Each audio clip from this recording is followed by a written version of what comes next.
हरे कृष्णा, राधे राधे। आप सभी का स्वागत करती हूँ आपके अपने चैनल कृष्ण प्रिया में। आज हम इस वीडियो में जानेंगे कि श्राद्ध पक्ष पितृ पक्ष में लड्डू गोपाल जी की सुबह के समय में सेवा कैसे करें।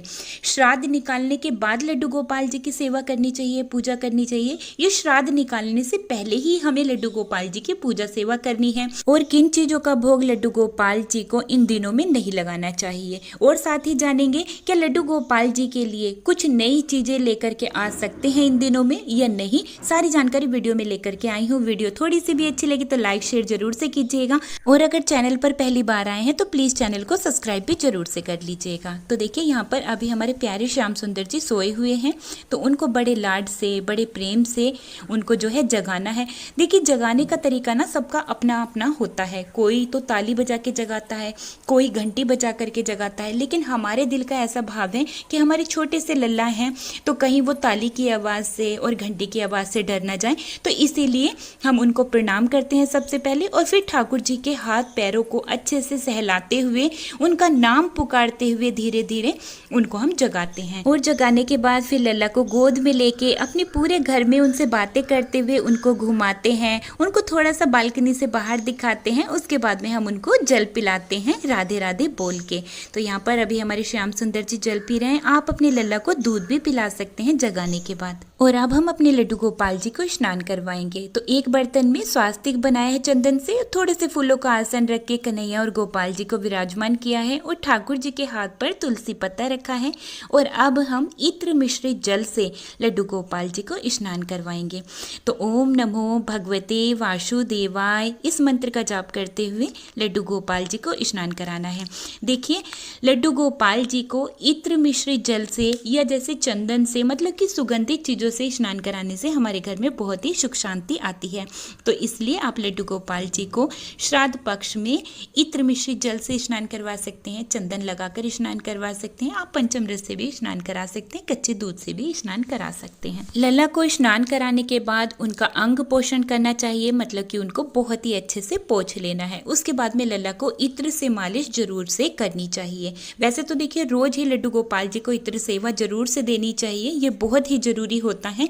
लेकिन अगर आप रोज लड्डू गोपाल जी की इत्र से मालिश नहीं कर पाते हैं, तो जिस दिन आपका व्रत होता है, एकादशी, पूर्णिमा, अष्टमी, इन तिथि पर तो आपको लड्डू गोपाल जी की जो है इत्र सेवा जरूर से करनी चाहिए। उसके बाद में लड्डू गोपाल जी को सुंदर सी ड्रेस पहनानी है और उनको सुंदर सा श्रृंगार कराना है। देखिए, श्राद्ध पक्ष में लड्डू गोपाल जी के लिए कोई भी नई वस्तु नहीं खरीद कर लेकर के आनी चाहिए, ना ही तो उनके लिए पोशाक खरीदनी है, और ना ही उनके श्रृंगार का सामान हमें श्राद्ध पक्ष में खरीद करके लेकर के आना चाहिए घर पे। इस बात का विशेष ध्यान रखना है, ठीक है।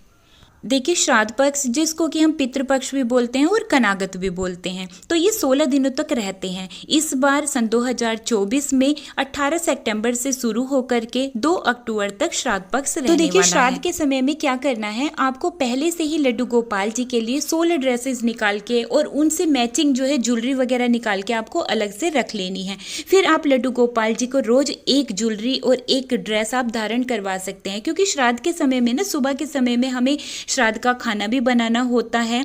तो आप इस तरह से अगर करेंगे तो लड्डू गोपाल जी की सेवा में आसानी हो जाएगी। आप ऐसे भी कर सकते हैं, जैसे 16 ड्रेसेस निकाल के रख ली, उनकी मैचिंग की आप कोई एक मल्टी ज्वेलरी निकाल करके रख लें, और फिर रोज लड्डू गोपाल जी को उसी को आप पहना सकते हैं। तो जी, इस तरह से अगर हम लल्ला की ड्रेस को पहले से अरेंज करके रख लेते हैं तो सेवा में बहुत ही आसानी हो जाती है, ठीक है। अब देखिए, बहुत सारे भक्तों के मन में ना ये सवाल रहता है कि दी, श्राद्ध पक्ष में श्राद्ध निकालने से पहले हमें लड्डू गोपाल जी की सुबह की सेवा करनी चाहिए, या श्राद्ध निकालने के बाद में हमें लड्डू गोपाल जी की सेवा करनी चाहिए। देखिए, पितृ पक्ष में ना, जैसे कि हमें सुबह को श्राद्ध निकालना है अपने पूर्वजों का, तो उससे पहले दिन शाम के समय में जो है देहली पूजन किया जाता है, देहली को लीपा जाता है, और अपने जो पूर्वज हैं, जो हमारे पितृदेव हैं, उनका आवाहन किया जाता है। फिर उनके लिए आसन लगाया जाता है।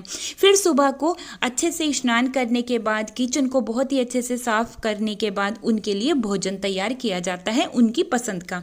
और फिर हम अपने पितृदेव का पूजन करते हैं, उनके लिए भोजन निकालते हैं, पितरों का श्राद्ध करते हैं, उनका तर्पण करते हैं। उसके बाद में फिर हमें अपने लड्डू गोपाल जी की सेवा करनी चाहिए। तो सबसे पहले हमें अपने पितृदेव की पूजन करनी है, उसके बाद में फिर हमें अपने लल्ला का पूजन करना है, क्योंकि घर के सभी सदस्यों के लिए चाय नाश्ता भी उसके बाद में ही बनाया जाता है। ठीक है, तो आप इस तरह से जो है अपने लड्डू गोपाल जी की सेवा श्राद्ध में कर सकते हैं। अब बात आती है कि श्राद्ध के समय में हमें अपने लड्डू गोपाल जी को किन चीज़ों का भोग नहीं लगाना चाहिए। तो देखिए, बैंगन की सब्जी, कटहल की सब्जी, इन चीज़ों का भोग हमें कभी भी अपने लड्डू गोपाल जी को नहीं लगाना चाहिए। लड्डू गोपाल जी को शुद्ध और सात्विक भोजन का ही भोग लगाना चाहिए। आप मिठाई का भोग भी लड्डू गोपाल जी को लगा सकते हैं, सूखे मेवे का भोग लगा सकते हैं, फल का भोग लगा सकते हैं, दूध दही का भोग आप लगा सकते हैं। ठीक है, देखिए लड्डू गोपाल जी की सेवा भाव की सेवा है, तो आपको अपने छोटे से लल्ला की सेवा बिल्कुल इसी भाव से करनी है जिस भाव से आप ठाकुर जी के साथ जुड़े हुए हैं। आप पुत्र भाव से जुड़े हुए हैं तो आपको उसी तरह से सेवा करनी चाहिए। आप उनको अपना भाई मानते हैं, अपना बच्चा मानते हैं, अपना मित्र मानते हैं, तो बिल्कुल उसी भाव से आपको जो है अपने लल्ला की सेवा करते रहना चाहिए, क्योंकि जिस भाव से आप अपने लल्ला की सेवा करते हैं ना, ठाकुर जी भी वैसे ही भाव आपको देने शुरू कर देते हैं। तो जी इसी तरह से आप पितृपक्ष में, श्राद्ध पक्ष में, कनागतों में अपने लड्डू गोपाल जी की सेवा कर सकते हैं, लेकिन सेवा को छोड़ना नहीं है, इस बात का खास ख्याल रखना है। तो जी वीडियो अगर थोड़ी सी भी अच्छी लगी हो तो लाइक शेयर करना बिल्कुल ना भूलें। अब मैं वीडियो को यहीं पर ही रोकते हुए लेती हूँ आप सभी से विदा। मिलती हूँ एक और नई वीडियो के साथ, तब तक के लिए आप सभी को प्यार भरा राधे राधे, हरे कृष्णा।